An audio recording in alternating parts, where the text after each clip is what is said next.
And up here in the top left of Belshire Beach, which looks a lot like Seoul right now, it is none other than EG Hub.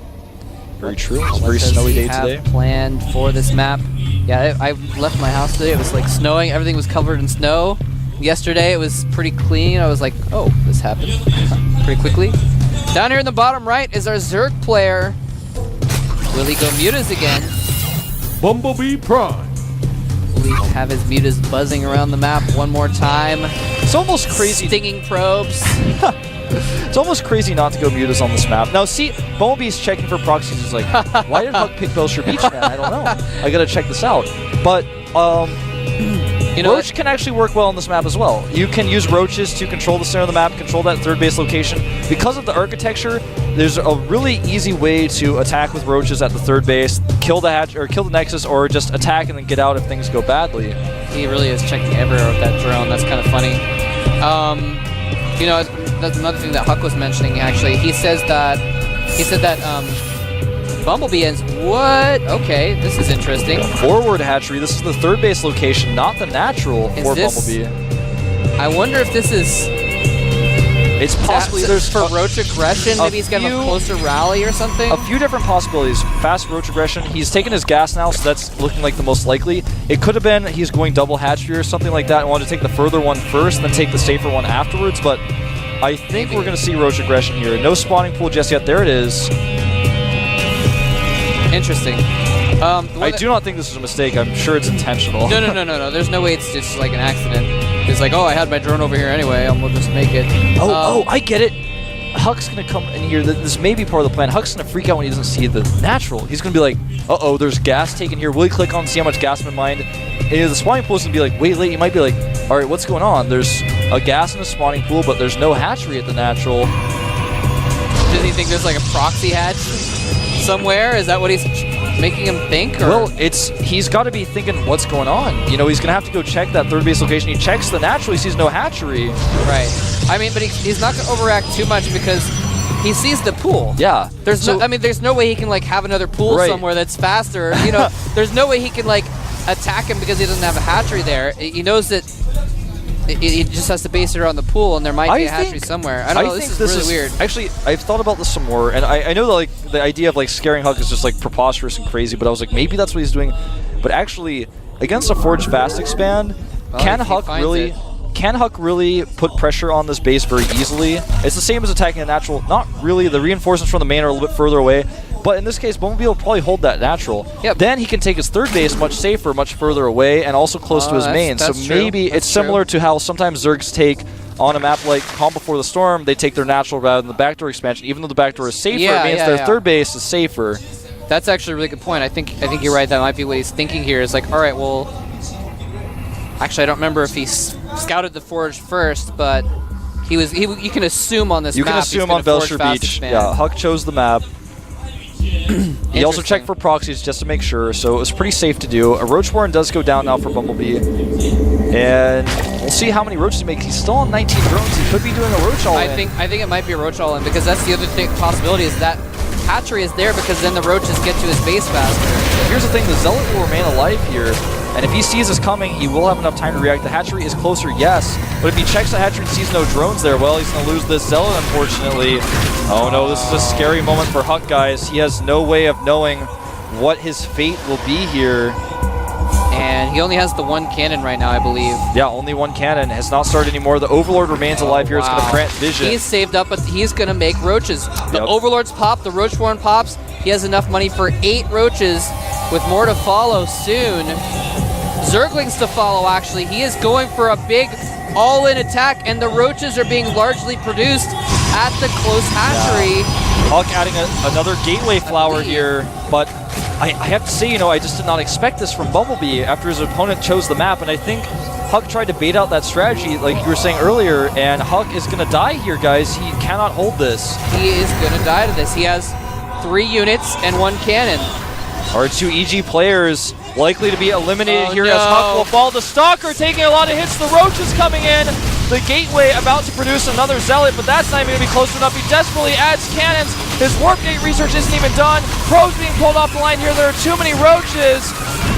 Oh man, EG fans. Oh no, Huck is the best at holding off things that are bad in bad situations, but right now he's losing everything. And he's going to be forced to cancel those cannons as well. No, doesn't even cancel that one. The warp gates are finished though. Will a round of warp-ins be able to hold this off? He doesn't have the money to warp in units. Oh yeah, it's all up to that gateway flyer, but like you said, he doesn't have the resources. He's going to try to use some probes. He's going to try to play scrappy here. Sentries being warped in, but those aren't going to be what he wants against the roach count. Nice micro. GG. Huck eliminated from the GSL with his teammates. Oh, wow. Only Sen of the 6 so far has been able to advance. Bumblebee very pleased with himself here.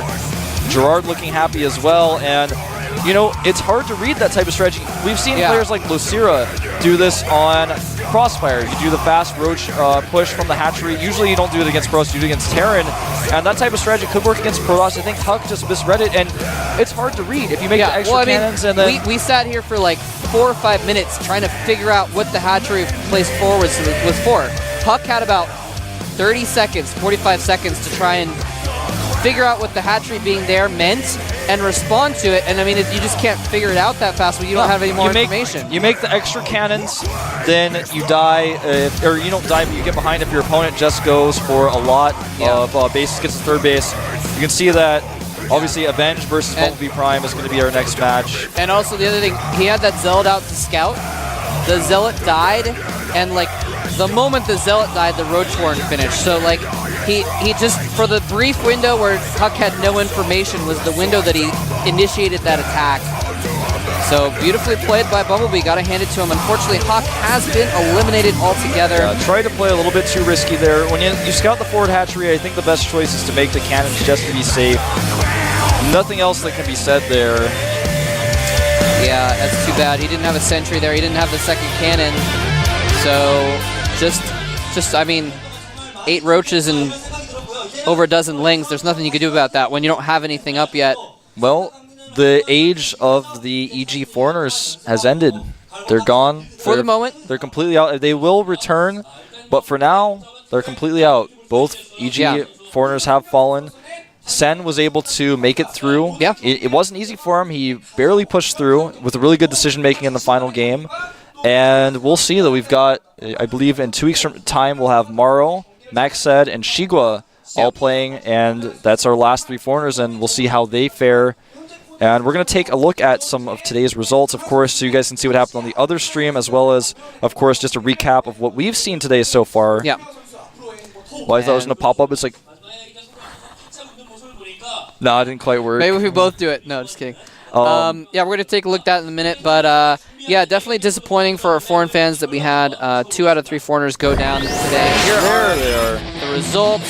Seed versus Monster is still ongoing, so if you haven't, you know, been watching that, go ahead and tune in now. It's still 0-0, so there's another set to go. Seed, the player who, you know, Tasteless Nartosis coined as one of the smartest players ever to grace the Team League because he did that Immortal Hallucination build. Yeah, didn't he get an all-kill in Team League or something, IMC'd? Or? Well, he didn't get an all-kill, but he did a really cool build. And oh, never mind, I was thinking Finn, something else. STC, and Sniper come out over Clyde, Lucira, and Core. So those are our results there. 3-2-0s. Kind of surprising on that. A couple Code-S players getting knocked out by Code B players. Yep. In Sniper and STC. Finn had such an amazing showing last season. I'm not surprised he beat Core, though. Yeah, I agree entirely. Now you can see our results from today's matches on our stream. A win for Sen, actually. Those results are incorrect. July beating June, of course, 2-0. And Avenge coming out over Idra 2-0 with really nice timing attacks. And finally, Bumblebee just barely edging over Huck with a nice all-in to finish things up. Yeah. Yes, indeed. So we'll take a look at the rest of our matches. For next week, we'll have Bomber against Heart, Squirtle against Seal, Yu-Gi-Oh! Against Sculpt, not Sculpt, and Virus against Cezanne as well. So those are our matches. Of course, that'll be on our stream, for example, but on the other stream, be on the main stream. We'll have some more players. No, actually, I think those. Actually, I'm not sure if those are going to be on the. Well, only time will tell, Moltreb. You guys sure still know it's a secret. All right. Well, you can actually check out m.gomtv.net. Check out the Yes. schedule whenever you want. You spoiled it for me, man. They were gonna be all sorry, I keep giving away all these business secrets. Yeah, man. And of course, on the other stream, whichever one it ends up being, Slayer's Ryung versus Anyang Prime. He gets to have his breakout experience in the GSL. Tasia against TSL My Way. Yeah, TSL My Way is, by the way, the programmer Hyun from Brood War. A very strong, not like a champion player, but very strong player from Brood War, has now joined TSL, changed his name to My Way. And of course, we've got Lovesick against Ace. Lovesick, he's been around for a while, used to be known as OGSJ, and of course Ace, of course, you guys know who he is, he's been around forever, and finally a new EG edition, JYP, the only EG Korean left in the current Code A, versus Zenex Life, who was able to qualify. Not to be confused with Zenex Line, who's now known as Zenex Suoshin. Don't get those guys confused. Pro gamers and their name changing. We were talking about this before too. I think me and Cowlor about how programmers, I mean, in Korea, they mostly go by their like real names, so their IDs aren't as important to them. So that's why we see them sometimes change their names or have silly random English words as their IDs. But yeah, well, so okay, what's a huck, man? What the huck, man? Like, why would you pick that as the huck, idea? it's an ultimate frisbee. It's a term for a kind of throw that you do that's very far. I don't know if it's spelled HUK though, but okay. Well, all right. I'll give you that. There you go. We're gonna take a look at the Code S matches for tomorrow. Remember, Tasteless and Artos will be back casting that, so be sure to tune in. It's gonna be at the regular time, 6:10. Yes, indeed. Only on Saturdays is when. Oh, we're not actually gonna take a look at the actual matches, but. Nope. Just want to let you know that tomorrow you can go to m.gomtv.net on your mobile device or just go to gomtv.net to see what they are. Anyways, I am Wolf. With me is Moletrap. We're signing off. See you guys next time. I was in your arms, thinking I belong there. I figured it made sense, building me a